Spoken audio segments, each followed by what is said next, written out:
Hello there, it's Sev here from Motorhome Dealer Group and welcome to this video guide on the Thetford N80 model of three-way fridge freezer, just like you see here in front of me. So if your three-way fridge freezer controls look like this, then this is the video for you.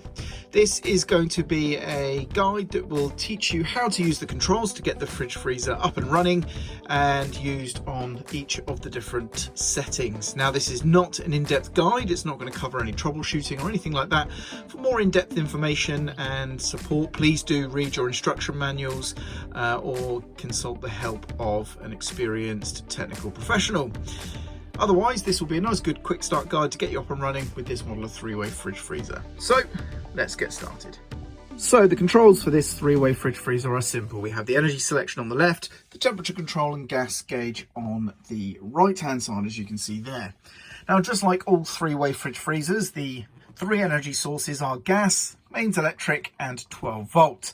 And like many three-way fridge freezers out there, the 12 volt power mode is symbolized with a battery symbol, when that can mislead you because this doesn't actually or shouldn't be looking for 12 volt supplies coming from either your leisure or vehicle battery. The 12 volt supply should be coming from your engine's alternator because this is the on-road setting. So this option here is to be used when you're driving because, of course, if you're driving or if this vehicle is on the road, you shouldn't have your gas on, so gas will be unavailable and you won't have electric plugged in. So the only way of keeping this unit powered is via 12 volt power, and it's fed directly from the engine so that it's powered whenever your engine is running. That's the energy mode that this is going to be. The battery symbol here is misleading. It will not take power from a battery, it's from your engine.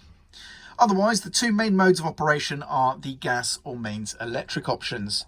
Now, also, the 12 volt mode is not as powerful as the other two. It's only capable of maintaining the temperature that you've achieved inside. So you do need to cool down the unit first using either gas or mains electric before you go driving, relying on the 12 volt mode to keep it cold. So that's that. Now let's talk about how to actually use the unit. So if we want to use mains electric or 12 volt, we just simply turn this dial to those positions.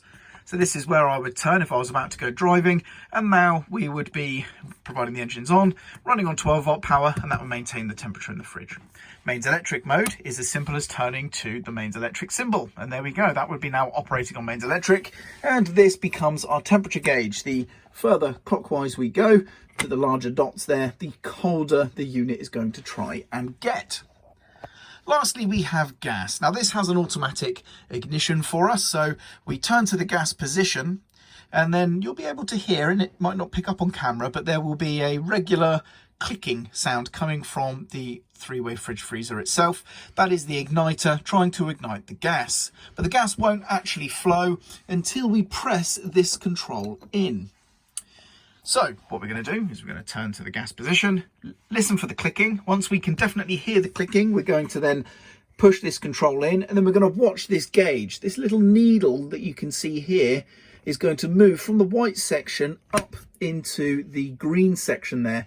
And once it's in the green section, we can let go of the gas control and it should keep itself lit. And that will be indicated by the needle staying inside the green zone.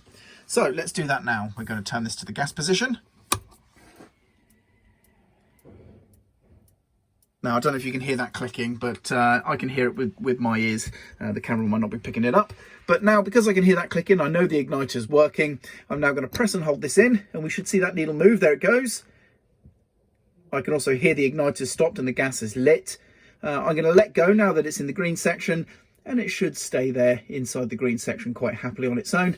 And there we go, we are now successfully lit on gas, and it's as easy as that. And once again, of course, we can control the temperature using the dial itself with a twist motion. Now, please do not introduce gas unless you can hear your igniter working, because you want to make sure that is definitely working and it's going to ignite the gas. Otherwise, you're just going to be pushing gas into that chamber, which could be a potential hazard.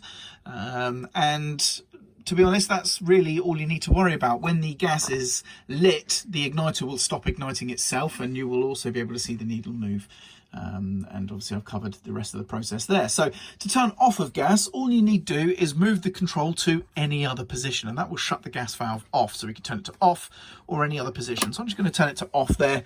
And as you can see, the needle will now start, well, the needle's, there you go, it's starting to come down now from the green section there to show that it is indeed off. And if I turn to the gas position again, I can hear the clicking, the igniter is clicking, but as you can see, the needle is still decaying there off into the white section. So the gas is still indeed off, even though the igniter, or even though the unit is in the gas position. So the gas has been shut off, it's trying to reignite it again.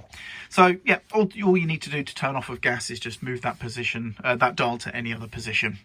And there we go. That about covers the unit in its operation. And as mentioned, it's very, very simple, and you shouldn't really have any issues. If you do struggle to light on gas, I will give you a little bit of advice. Of course, the gas burner inside a fridge unit like this is rather small. So if you are having issues lighting, then you may have, well, obviously you need to run through your normal checks and make sure your gas is on. Make sure that you do have gas in your gas source. If you're using bottles, make sure, of course, that you do have gas in the bottles or in your underslung tank or whatever you may have. Make sure that there are no isolators off on your gas manifold that correspond to the three-way fridge freezer, should you have one. If your gas is still, or fridge is still struggling to light on gas after all of those checks, then you may have an airlock. This can be a common occurrence after just changing a bottle or something like that. So all you need to do is pull the gas through on your hob, because those hob burners are much larger and they can pull more significant airlocks or bubbles through.